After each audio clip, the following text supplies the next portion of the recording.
You need people like me.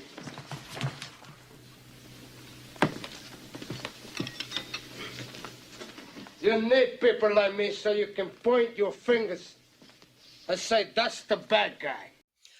So this is another video, and it's in a sense referencing and talking about the exact same thing. The only difference is this took place in a restaurant, and you saw a gang of black women basically there watching this take place. Now, let me just get on the very first part, right? You had some black men that were there that were also watching.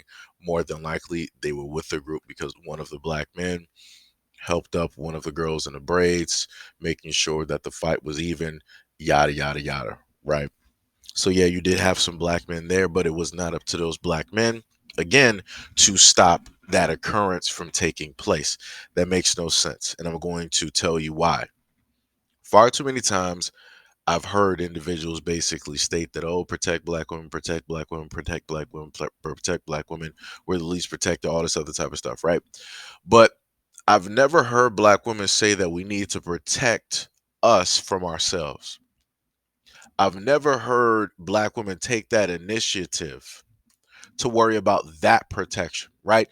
Black women will sit up there and say that, oh, we're getting it from all over the place, right?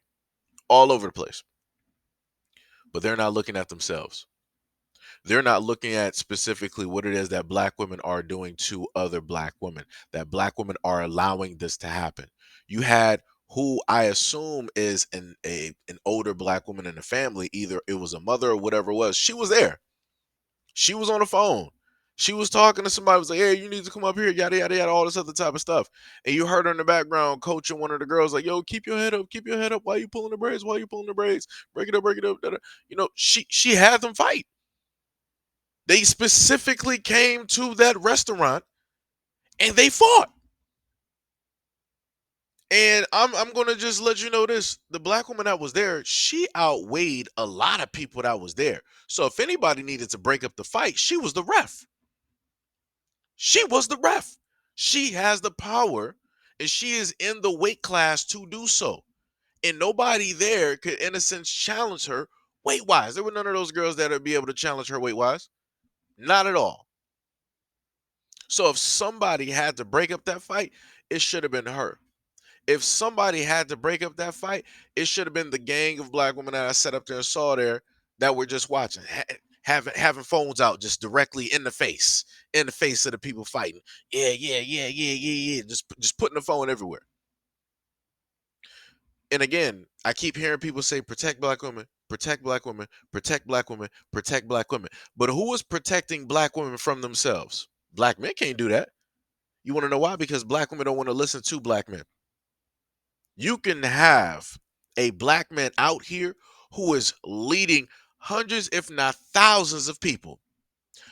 Black women will still refuse to listen to him. Be like, why should I listen to him?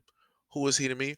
Are we married? Is that my boyfriend? Is that my man? Is that this? Is that that? Why am I gonna? You have no authority over me. You're not my leader. You're not God. You're not Jesus. It's gonna be all these excuses. But yet, in the same breath, when something happens, I need protection. I need protection. I need protection. Where are the black men to protect me? You got, like I said, you got Minister Farrakhan. You got a lot of brothers that are a part of the Nation of Islam, right? That are there to give correction, leadership, value, respect, protection. How many black women are trying to seek out any of those brothers who are also educated? They are also educated as well. Speak to the public. But yet you don't see black women flocking when they say that it's a shortage of black men. You don't see black women flocking when they sit up there and say that they're trying to find a good and a valuable black man, one that's going to respect them, value them, one that's not going to cuss at them, one that's not going to belittle them, one that's always going to protect them. You don't see them running towards that. If black women seek protection, why aren't they looking for black men like that? Right? But yet that's something that doesn't take place. And again, Black women can't even protect themselves from themselves. But yet these are the exact same women beyond any other woman out here that will continuously state that I don't need the man of my community. The man of my community is trash. The men of my community don't protect me. The men of my community are of no value to me. The men of my community have no type of awards or accolades that I respect or deem worthy in order for me to actually listen and validate what it is that they are saying. These are those same women who turn around, they go to restaurants, shaking their butts directly on tables, dancing on other people's furniture in those restaurants, get disrespectful. Then they want to turn around and cuss you out. And then they want to act in awe and amazement when you turn around and give them the same energy back. And then they want to try to cancel you. Then they want to try to boycott you. Then they want to try to shut you down. They want to try to hurt you money wise because you tried to tell grown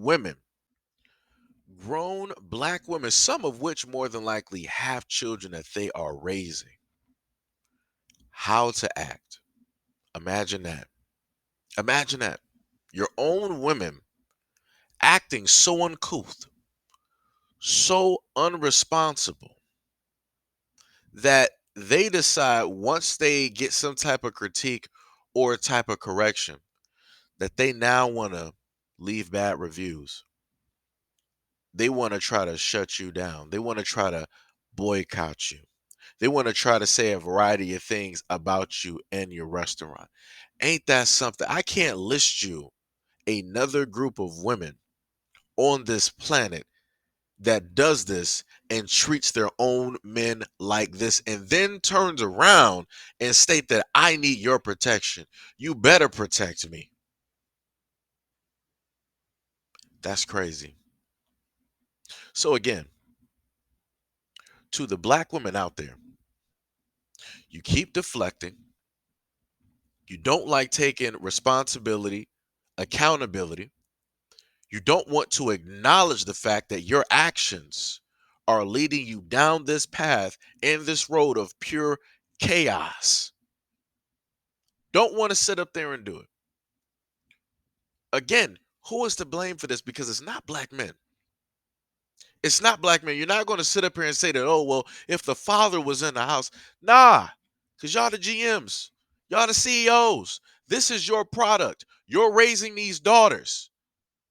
You're raising these daughters. They're in your family. They're a part of your bloodline. You're not going to sit up there and try to tell me that, oh, it's the black man's fault. No, because you're the one, you're the head of the household, remember? You're the leader. You're the king and the queen. So you're responsible for anything on the outside or the inside of that house. Anything that is a product of you, you are responsible for, champ. This is what a champion looks like. That means that you got to take the good, the bad, the ugly, and the dark. You got to take it all. That's what equality is. Like I said, it's always funny to me when women want to talk about equality, but when equality hits, they don't want it no more. They want to cherry pick. They want to pick and choose. It's like, oh yeah, well, what happened here is bad, but it's not on a black woman. It took two to make this child. Well, guess what? When you go to the courts, who do they primarily give custody of? The child to. Even if the father has the money, he has a nice house, he lives in a nice neighborhood, who do they still give the child to? Guess what? They still give it to the mother. But it takes two, though, right? But they're giving it primarily to the mother. And then you got to figure out a way to get some co-parenting rights or have another trial or whatever you want to sit up there and say in front of a judge to try to get this situated so you can get that 50-50 type of deal, that co-parenting type of deal, right? But it takes two, right? But only one person is on child support, even though both people are working, even though both people are still taking care of the child, giving out money, here and there, taking them to school, whoever, got the custody. Crazy, ain't it? Crazy how both parents ain't on child support, right? Oh, okay. But it takes two. Okay, like I said, it's crazy. It's crazy out here. And I told y'all before, it's going to get crazier as every single day goes by, and it's going to get to the point in time where the same exact thing that black women complained about, black men like, oh, you guys are all over the community doing all this, that, and the third.